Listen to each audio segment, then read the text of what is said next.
कांग्रेस के पूर्व केंद्रीय मंत्री अरुण यादव की पहल पर खरगोन जिले की 2 संस्थाओं में नकली स्तर का खाद किसानों को बेचने का मामला संज्ञान में आया है, जिसमें कृषि विभाग के अधिकारियों ने संस्थाओं से खाद के सैंपल लेकर जांच के लिए भेजा है। इस दौरान पूर्व केंद्रीय मंत्री अरुण यादव ने बताया कि उक्त संस्थाओं के संचालक मंडल पर दंडात्मक कार्रवाई की जाए। वहीं कृषि विभाग के उप संचालक ML चौहान ने सैंपलिंग की जांच के बाद पुलिस FIR दर्ज करने की बात कबूली है। साथ ही विभागीय जिला सहकारी प्रबंधन संचालक RK जैन ने भी संस्थाओं के इस पहल को गलत बताते हुए कठोर कार्रवाई करने का खुलासा किया। भारतीय न्यूज के लिए खरगोन से रजाक खान की रिपोर्ट। समूचे प्रदेश में भारी लूटमार मची हुई है। पैरामाउंट नाम की एक फर्जी कंपनी, जो मैंने पहली बार सुना कि बायो NPK बन रहा है, आज तक नहीं सुना। प्रोसेस ये है कि सरकार मार्केट के थ्रू सोसाइटियों को माल देती है और सोसाइटी फिर किसान पर अपना खाद बेचता है। ये सिस्टम है। एक निजी कंपनी जिसने विभाग के उच्च अधिकारियों के साथ, हो सकता है कि स्थानीय जो संस्थाएं हैं, कोऑपरेटिव संस्थाएं, उनके अधिकारियों के साथ मिलकर डायरेक्ट सप्लाई खाद का करती है।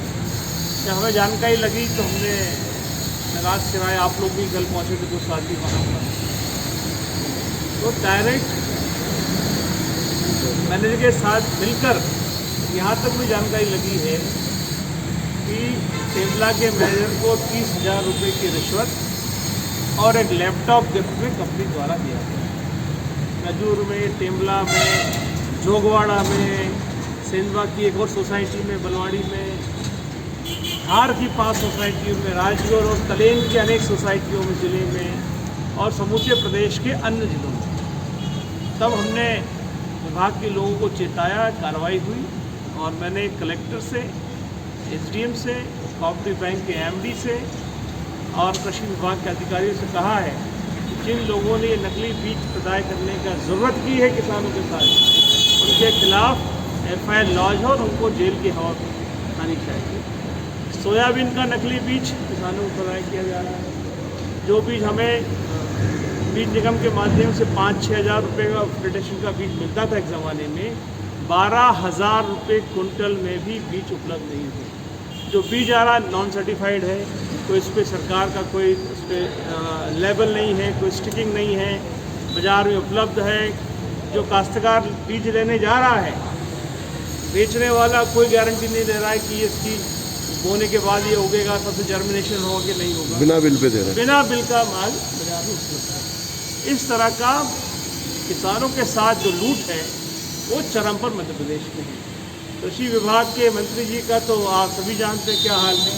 उनका खुद का भतीजा हरदा में नकली सोयाबीन बीज का सर्टिफिकेशन कराकर बेचने की गलत काम में पाया गया। आपको शायद जानकारी होगा, अखबार में छपा है। उनका खुद का सगा भतीजा है। तो पूरी सरकार किसानों के साथ क्या लगता है मिली भगत से चल रहा है? कैसे होगा आप बताइए कि रजूर की सोसाइटी में, टेम्बला में डायरेक्ट खाद कैसे पहुंचा? उच्च अधिकारियों की बिना जानकारी के खाद कैसे पहुंचा? ये बड़ा सवाल है जिसमें सब लोग युक्त हैं। वो मैंने पूरे ज़िले में जितनी भी पैक्स की समितियां हैं उनमें ये देखा था कि जांच करवाई थी कि भाई कहाँ किस प्रकार का खाद है और उनकी सैंपलिंग करवाई जाए। तो उसमें 2 समितियां ऐसी पकड़ में आई जिसमें रजूर और टेम्बला है, वहाँ पर बायो फर्टिलाइजर नाम से कोई खाद रखा हुआ है। तो मैंने वो संदेहास्पद मानकर उसको 21 दिन के लिए उसको बैन कर दिया है, नोटिस जारी किया उन लोगों को। और उसी तारतम्य में हमने GMCC भी, मार्केट के DMO और डिप्टी रजिस्ट्रार कोऑपरेटिव सोसाइटी, उनको एक चिट्ठी जारी की है। उनसे जवाब मांगा है कि किसकी परमिशन से ये खाद आपकी समितियों में भंडारित हुआ है, किसके आदेश से हुआ है, और उनसे जानकारी आने के पश्चात फिर हम उस पर जो भी फर्टिलाइजर एक्ट के तहत वैधानिक कार्रवाई है वो की जाएगी। सर क्या इसको नकली माना जाए खाद को? नहीं, अभी उस पर कॉन्टेंट कुछ लिखा हुआ नहीं, केवल NPK बायो फर्टिलाइजर लिखा हुआ है। हम उसको कुछ कह नहीं सकते, हालांकि हमने उसके सैंपल लेके लेबोरेटरी को भेज दिए हैं। हाँ, एक लेबोरेटरी को जबलपुर गया था, वो सैंपल लौट के भी वापस आ गया है। उन्होंने कहा भाई इसमें कंटेंट नहीं लिखा हुआ है, एनपीके का परसेंटेज नहीं, इसलिए हम इसकी जांच नहीं कर सकते। तो सर बड़ा गंभीर मामला है सरकारी सोसाइटी में इस प्रकार खाद में, आप क्या मानते हैं? बिल्कुल, मैं चाहता हूँ कि इस पे बहुत कठोर कार्रवाई होना चाहिए और मैं करूँगा। सर उनका कहना है किसानों की मांग पे बुलवाया गया है। नहीं, किसानों की मांग पे नहीं बुलवा सकते आप। आपको बुलवाना है तो मार्फेड और जो DRCS या MD कोऑपरेटिव है, उनके संयुक्त हस्ताक्षर से कोई खाद की डिमांड जाती है, उसके बाद समिति में भंडारित होता है। ऐसा नहीं समिति प्रबंधक अपने मनमाने तरीके से कुछ भी भंडारित करके बेचना शुरू कर दे, ऐसा कोई नियम नहीं है। सर इसमें इस तरीके के भी आरोप लग रहे हैं कि सोसाइटी वाले को 30,000 रुपए भी दिए, लैपटॉप भी दिया, उस हिसाब से वो बेच रहा है, तो इस तरीके कोई वो तो फिर गलत है, वो ऐसा होता है उनकी FIR होगी, क्या दिक्कत है? मतलब इसमें पुलिस कार्रवाई कराएंगे क्या सर? बिल्कुल करवाएंगे, उनका जवाब आने पर मैं तत्काल करूँगा, FIR कराएंगे? FIR करूँगा। तो किसानों को माल भी बेचा है इसमें, वो सारी जाँच हो जाएगी, कोई दिक्कत नहीं। कृषि विभाग ने नोटिस सोसाइटी के मैनेजर को दिया था और हमने भी उसको शोकाज दोनों को जारी किया है। जो अपनी सोसाइटियों में जो फर्टिलाइजर जो भी जाता है, तो मार्केटिंग फेडरेशन से जो अप्रूव है वही खाद सोसाइटियों में जाता है। और यूरिया 12-32-16 DAP और NPK पोटाश, इन खाद को छोड़ कर बाकी खाद जिला विपणन अधिकारी जो मार्केटिंग फेडरेशन और बैंक के MD के संयुक्त हस्ताक्षर प्रोग्राम होता है, वही खाद सोसाइटियों में जाता है। इन दोनों समितियों में जो खाद लिया गया, इन लोगों ने मैंने सीधे कंपनी वाले से बात करके और फर्टिलाइजर लिया। हमारी जानकारी में जब आया, जब शोकाज जारी करा इनको, और हमारी जानकारी में आया, हमने भी इनको शोकाज जारी करा है और उन लोगों के विरुद्ध कठोर कार्रवाई के लिए कार्रवाई कर रहे हैं। अच्छा, नहीं उसमें पूर्व केंद्रीय मंत्री कृषि मंत्री अरुण यादव ने सीधा आरोप लगाया कि सोसाइटियों को जो प्राइवेट कंपनी है उसने 30,000 प्लस लैपटॉप दिए। अब ये मेरी जानकारी पूरा घोटाला है ये तो वहाँ का समिति प्रबंधक से आप चर्चा करेंगे, वही बता पाएगा। हमारी जानकारी में तो तब आया जब वहाँ ये इस तरह का जो है जानकारी, बैंक की जानकारी में हमने भी उनको शोकाज जारी किया है। और जो समिति प्रबंधक जो कैडर का है, उसको निलंबन की कार्रवाई हम कर रहे हैं। दूसरा जो समिति प्रबंधक है वो सोसाइटी का खुद का है, तो प्रशासक को हमने लिखा है कि इसके विरुद्ध आप कठोर कार्रवाई करें। सोसाइटी के बड़े बड़े गोदामों में इतना माल भरा रहता है, तो कोई ऐसी जांच अपनी वो नहीं रहेगी जो देखेगी क्या बेच रहे हैं कि क्या दे रहे हैं? हर 3 महीने में हमारे जो सुपरवाइजर और ब्रांच मैनेजर है वो फिजिकल वेरिफिकेशन करते हैं स्टाफ का।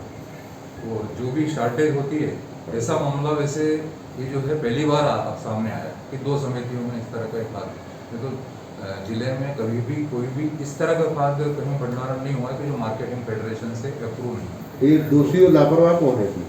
इसके लिए समिति प्रबंधक लापरवाह, कार्रवाई ब्रांच मैनेजर की जानकारी में भी नहीं था। जो वहाँ पे जो ब्रांच मैनेजर टेमला है मिस्टर दागी, उसकी जानकारी में भी नहीं था। किसानों की मांग पे क्या बुलवा सकते हैं खाद? नहीं बुलवा सकते, किसी से भी नहीं बुलवा सकते। तो कार्रवाई होगी ना? कठोर कार्रवाई।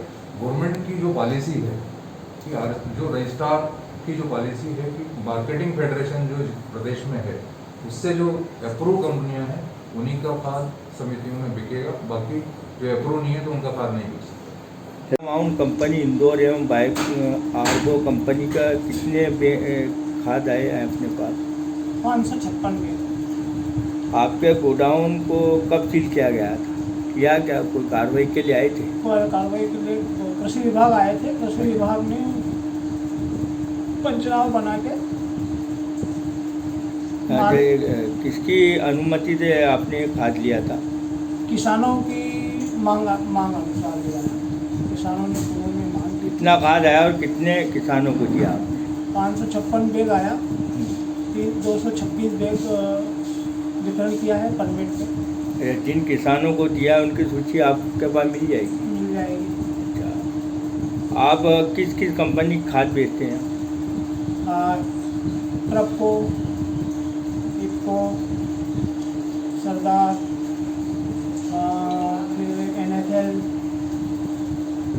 इस कंपनी को लेने के लिए क्या कुछ एग्रीमेंट किया गया था या कुछ कहीं से कुछ आया था जिसकी अनुमति से आपने लिया? नहीं, ये किसानों की डिमांड के ऊपर बुलवा लिया था कि कई विभाग से कोई स्वीकृति मिली। मुझे कृषि विभाग को कैसा मालूम पड़ा था कि आप यहाँ बीज बेच रहे हो? आप कौन सा बीज बेच रहे थे जिस पर प्रतिबंध लगा? कौन सा बीज बेच रहे थे आप? यही बायो NPK बीज नहीं, खाद। ये प्रतिबंधित है क्या? प्रतिबंधित है, बिक्री के लिए प्रतिबंधित है। क्या नाम है आपका? शंकर लाल मंडल, किस पद पे हो?